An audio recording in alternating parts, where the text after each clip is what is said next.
what is Khorne's greatest unit in their roster? Now, you may think it is the Bloodthirster. They are fantastic melee combatants, but no, it is none other than their faithful companions, the Flesh Hounds of Khorne. These guys are remarkable units in their own right, especially for what you're going to get for their price point.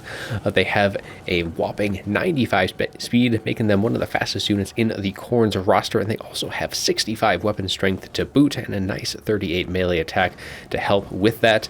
So they have a relatively medium-sized model count, and they perform very well on the field. So, for example, here against the Kislev's Winged Lancers, they are going to do exceptionally well against them, especially off that charge, as they get a very nice opening engagement, and they do remarkably well. They are dishing out a ton of damage and taking exceptionally little in return, and this is just the tip of the iceberg, ladies and gentlemen. They do very well, a remarkably wide range of engagements.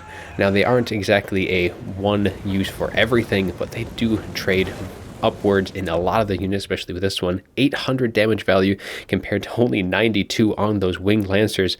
Very a convincing engagement there. Now, even with the light war sleds, they do take them down very convincingly as well. Now, these are, of course, ranged chariots, so it's not exactly the most optimal engagement for them, but they take them down very quickly nonetheless, and are able to really just trade remarkably well, taking less than half of their damage and dishing out almost 1,000 value, while those light chariots are only able to dish out about 300.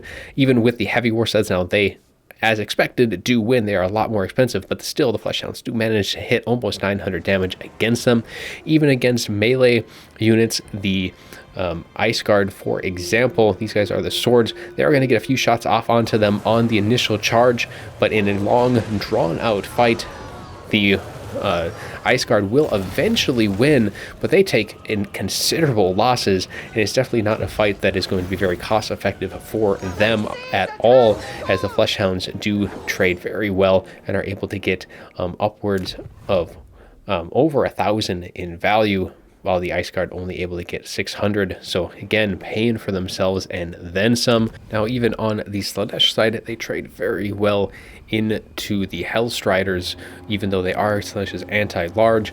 But seeing here with the Fiends of Slaanesh, now these guys are 1,300 versus the 700 of the Flesh Hounds, and already off the bat, you're seeing them trading very, very evenly into each other in terms of damage. But that's just kind of double the value that these Flesh Hounds are getting versus those Fiends. That's just another one of those examples, doing so remarkably well. 461 versus the 837 on the Flesh Hounds, doing very, very well there. Against the Demonettes, they trade very well again. And these guys cost 800 versus the Flesh Hound 700. So again, that's another upward costing engagement for them. They do well on that infantry engagements as well. Just kind of seeing that there. Now, even with units of Grand Cathay, the Jade Lancers, for them, this is another engagement where the Flesh Hounds should be at a disadvantage, but those Jade Lancers just don't provide that full stopping power against them, and the Flesh Hounds just do so very, very well. The Jade Lancers only getting 837 versus 600 on those Flesh Hounds there. Now, they do falter, of course, to those Halberd units. That just further goes to show, do not sleep on the Flesh Hounds. They are a fantastic unit, and I will be definitely bringing them in any armies I end up taking. Without further ado, we are going to close things off. I do hope you enjoyed the video, and as always, have a good one.